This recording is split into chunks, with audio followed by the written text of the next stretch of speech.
सलाम, नमस्ते, सत श्री अकाल। मैं हूं रजा और आप देख रहे हैं रजाग्राफी की मिडिल ईस्ट स्पेशल रिपोर्ट। आखिरकार बाइडन को नेतन्याहू के सामने झुकना ही पड़ा है। दोस्तों, जब से नेतन्याहू प्रधानमंत्री बने हैं, बाइडन ने फोन पर भी बात नहीं की थी। व्हाइट हाउस में नेतन्याहू को यानी इजराइल के प्रधानमंत्री को इनवाइट तक नहीं किया गया था। नेतन्याहू इसकी वजह से बाइडन से खफा नज़र आ रहे थे। इजराइल अपनी पूरी ताकत का इस्तेमाल कर रहा था कि किसी भी तरह से नेतन्याहू को बाइडन प्रशासन बुलाए। कई बार शिकायत भी करी, लेकिन बाइडन ने कोई भी बात नहीं सुनी। लेकिन जैसे जैसे अमेरिका में चुनाव करीब आ रहे हैं, बाइडन अब नरम पड़ते हुए जा रहे हैं। बाइडन ने नेतन्याहू से फ़ोन पर भी बात कर ली है और आपको बता दूं कि आधिकारिक तौर पर ऑफिशियली व्हाइट हाउस में नेतन्याहू को इनवाइट भी कर दिया है। हालांकि यहूदियों का देश इजराइल पूरी तरह से नेतन्याहू के खिलाफ है और बाइडन प्रशासन भी नेतन्याहू की कुछ बातों से सहमत नहीं है। लेकिन फिर भी आखिरकार प्रेशर बाइडन पर ऐसा बना है कि बाइडन ने नेतन्याहू को इनवाइट कर दिया है। और देखिएगा, कुछ ही दिन के अंदर आप देखेंगे कि सर पे पांव रख के नेतन्याहू अमेरिका पहुंचेंगे। पहुंचना भी ज़रूरी है, क्योंकि जब से प्रधानमंत्री बना है नेतन्याहू, 7 महीने बाद इनवाइट किया है बाइडन ने। कमाल ये है कि बेगैरती के साथ बुलाया है। जो इजराइल में एम्बेसडर थे अमेरिका के और हैं, उनको नेतन्याहू ने बुलाकर काफ़ी खरी खोटी सुनाई कि तुम्हारा देश ऐसा, हमने तुम्हारे लिए ये किया, हमने बाइडन के लिए किया और बाइडन हमको बुला नहीं रहे हैं और ये है और वो है। जब इतना बवाल किया तब जाकर मतलब ज़बरदस्ती खुद को इनवाइट नेतन्याहू ने करवाया है। मेरे दोस्तों, वेस्टर्न सहारा आपको याद है, मोरक्को के करीब का वो इलाका जो वेस्टर्न सहारा के नाम से मशहूर है और बहुत कम लोग रहते हैं।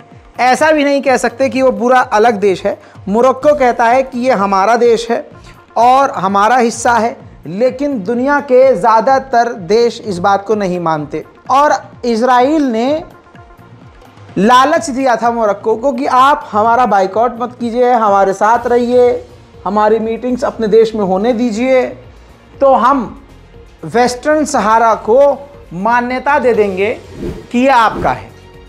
तो इजराइल ने मान्यता अब दे दी है और मोरक्को को बोल दिया है कि ये आपका है, हमारी तरफ से पूरी आज़ादी है और यूएन में भी हम इस पर आपका साथ देंगे। दाल में कुछ काला बहुत है। मोरक्को और इजराइल के बीच कुछ गहरी बात हुई है, तभी एक बड़ी खबर आ रही है। पहला इजरायली मिलिट्री ऑफिशियल मोरक्को के लिए असाइन कर दिया गया है। इजराइल ने बोल दिया है कि ये मोरक्को में तैनात होंगे, मोरक्को की सेना और हमारे ये कमांडर मिलकर काम करेंगे। आपको पता है, अफ्रीका के कई देशों में ईरान के राष्ट्रपति पहुंचे, उसके बाद आखिर में वो कीनिया भी पहुंचे थे। अब ईरान की बहस पर इजराइल उतरा। कीनिया से जैसे ही ईरान के राष्ट्रपति निकले हैं, पीछे से इजराइल का विदेश मंत्री कीनिया पहुंचा है। व्हाइट हाउस से इन्विटेशन आ गया है, फिर भी उसकी शर्म नहीं कर रहा है नेतन्याहू। नेतन्याहू ने कहा है कि फ़िलिस्तीनियों के इलाके में जो मोबाइल सेटलमेंट है, यानी यहूदियों के जो कच्चे मकान हैं, टेंट लगा दिए गए हैं या फिर वहाँ पर वैनिटी वैन लगाकर यहूदी रह रहे हैं, हम उनके लिए फ़िलिस्तीनियों के मकानों को हटाकर पक्के मकान बनाएंगे। ईरान के खिलाफ पूरी तरह से जंग के लिए तैयार हो चुका है अमेरिका। कल मिडिल ईस्ट की रिपोर्ट में आपको बताया था, F-16 विमान ईरान के खिलाफ तैनात कर दिए हैं मिडिल ईस्ट में। लेकिन आपको बता दूं कि खबर और ख़तरनाक हो गई है। सिर्फ F-16 नहीं, ईरान की ताकत को भांपते हुए अमेरिका ने अपने सबसे शक्तिशाली विमान फाइटर जेट F-35 को भी मिडिल ईस्ट में ईरान के खिलाफ तैनात कर दिया है। अमेरिका की इन तमाम चीज़ों को देखने के बाद दुनिया सोच रही थी कि ईरान डर कर कहेगा कि सॉरी, मुझे माफ़ कर दीजिए, प्लीज़ ऐसा मत करिए। लेकिन ईरान ने उल्टा धमकी दे डाली है अमेरिका को।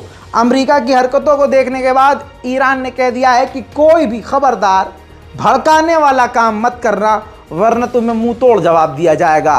उधर ओमान के फॉरेन मिनिस्टर पहुंचे हैं ईरान के दौरे पर। ओमान और ईरान इस वक्त कई अहम मुद्दों पर बात कर रहे हैं।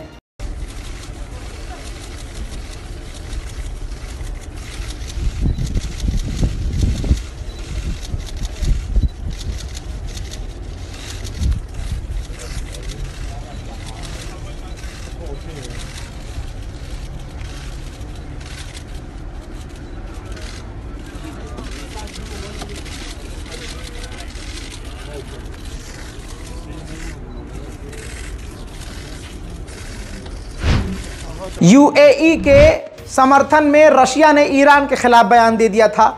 आपको याद होगा, जो 3 आइलैंड है, यूएई अपना बताता है, ईरान अपना बताता है। इसी मुद्दे के ऊपर जब जीसीसी के साथ मीटिंग हो रही थी तो रशिया भी मौजूद था और उसने ईरान के खिलाफ बयान देते हुए कह दिया कि नहीं नहीं, ये यूएई का ही हिस्सा है जो ये 3 आइलैंड है। इस पर ईरान भड़क गया था। अब ईरान ने जब नाराज़गी जताई तो रशिया ने सफाई दी। उस पर ईरान ने फिर जवाब दिया, कहा कि जो सफाई दी है रूस के एम्बेसडर ने, हमारे लिए वो काफ़ी नहीं है, हम उससे सेटिस्फाई नहीं हैं उनके जवाब से। इसके बाद ईरान ने रशिया को आड़े हाथ भी लिया है। कहा है कि जापान और रूस के बीच भी एक आयरलैंड को लेकर तनाव है, रशिया को डायरेक्ट जापान से बात करनी चाहिए। यानी यहां पर किया यह है ईरान ने कि इनडायरेक्ट में बोल दिया कि देखो, अगर तुम हमारे मुद्दे पर बोलोगे हमारे खिलाफ तो हम तुम्हारे उसी सेम मैटर, तुम्हारा भी जापान के साथ चल रहा है, तो हम वहां तुम्हारे खिलाफ हो जाएंगे। ईरान के अंदर मोरालिटी पुलिस तैनात हो गई है, जो लड़कियों को हिजाब करवाने पर नज़र रखती है कि कोई महिला कानून के मुताबिक जो हिजाब, जितना हिजाब करना है वो करे, वरना उसको गिरफ्तार किया जाएगा। इसी के बाद ये तस्वीर सामने आई है जो आपकी स्क्रीन में है। ये बुरखे में जो महिला है मोरालिटी पुलिस का हिस्सा है और ईरान की जो पुलिस है उसकी महिला बताई जा रही है। एक महिला जो बिल्कुल ही नंगे सर और वेस्टर्न कपड़े पहने हुए है, उसको वो गिरफ्तार करने की और ले जाने की कोशिश कर रही है और महिला चीख रही है कि मैं तुम्हारे साथ नहीं जाऊंगी।